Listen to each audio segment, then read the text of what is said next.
Assalamualaikum warahmatullahi wabarakatuh. Episode dimulai. Gopi pun mengatakan kepada Rasi, "Rasi, apakah ada masalah di antara kau dan Jigar?"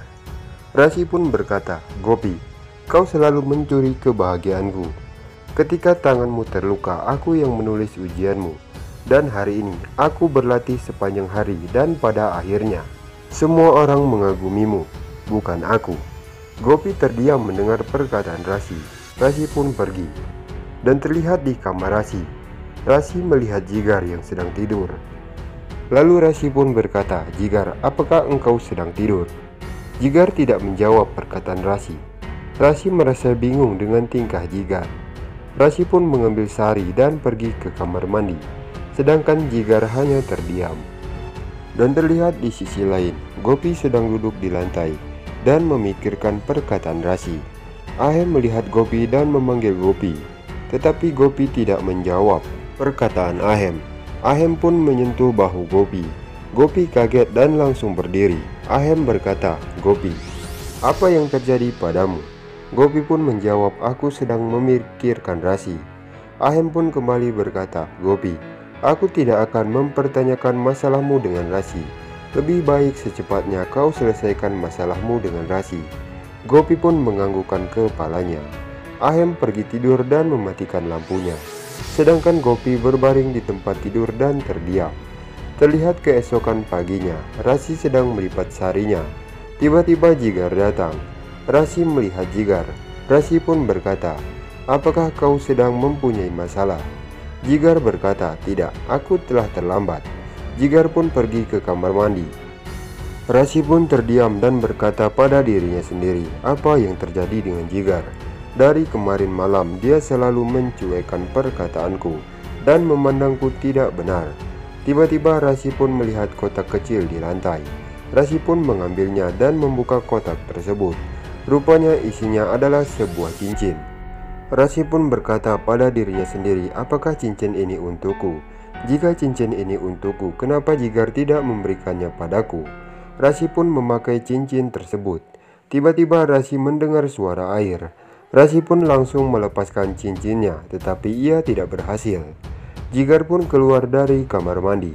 Rasi pun langsung bergegas memasukkan kotak tersebut ke dalam pakaian Jigar. Jigar pun mengambil jaketnya dan pergi. Tiba-tiba handphone Rasi pun berbunyi. Rasi pun mengangkat teleponnya. Rupanya ibunya yang menelpon. Rasi pun mengatakan kepada ibunya bahwa ia mendapatkan hadiah dari Jigar. Urmila pun berkata, "Apa yang kau dapatkan, Rasi?" Rasi pun mengatakan, "Aku mendapatkan cincin emas." Urmila pun berkata, "Jika itu benar cincin emas, maka akan harganya lebih mahal." Rasi pun kembali mengatakan, "Ibu, Jigar sudah pasti ada di genggamanku. Dan sangat aku pastikan akan selalu ada di genggamanku." Urmila pun terdiam mendengar perkataan Rasi.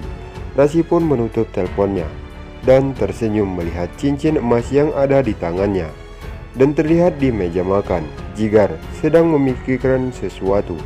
Hetal pun menghampiri Jigar dan mengatakan, "Jigar, aku telah membuatkanmu makanan kesukaanmu."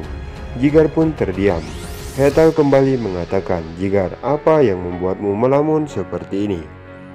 Jigar pun berkata, "Tidak ada apa-apa, ibu. Aku baik-baik saja." Di saat Jigar akan mengatakan sesuatu, tetapi tiba-tiba Kokila pun memanggil Hetal. Hetal pun pergi. Jigar pun terdiam. Tiba-tiba Gopi keluar dari dapur dan melihat Jigar yang sedang duduk. Gopi pun mengatakan, "Jigar, apakah ada masalah padamu?" Jigar pun mengatakan, "Aku memiliki banyak masalah saat ini." Lalu Jigar pun bertanya pada Gopi, "Gopi, kalau engkau sedang banyak pikiran, apa yang akan engkau lakukan?" Gopi pun mengatakan, "Aku akan pergi ke Dewa Krishna dan menceritakan semua masalahku." Jigar pun terdiam dan pergi dari meja makan. Gopi pun merasa bingung melihat Jigar. Dan terlihat di kamar mandi, Rasi sedang melepaskan cincin yang menggunakan sabun. Tapi ia tidak berhasil. Tiba-tiba Jigar pun datang ke dalam kamar. Rasi pun melihat Jigar. Jigar pun kembali mengambil kotak cincinnya dan meletakkannya di lemari tanpa melihat isi dari kotak tersebut. Rasi merasa sangat khawatir. Tiba-tiba Kokila pun memanggil Rasi. Rasi pun langsung bergegas keluar dari kamar mandi. Dan terlihat di dapur, Kokila meminta Rasi untuk membersihkan rumah sebelum acara Diwali.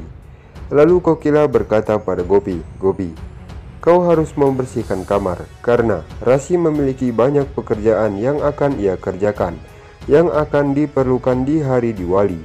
Kokila memberikan daftar untuk melakukan puja Diwali. Rasi pun mengambil daftar dari tangan kiri Kokila.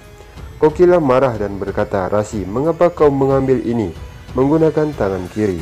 Rasi pun mengatakan, "Aku menjahit kancing baju Jigar dan jariku terluka." Kokila pun memarahi Rasi karena Rasi tidak berhati-hati dalam pekerjaannya. Kokila meminta Gopi untuk mulai membersihkan semua kamar. Gopi pun menganggukkan kepalanya.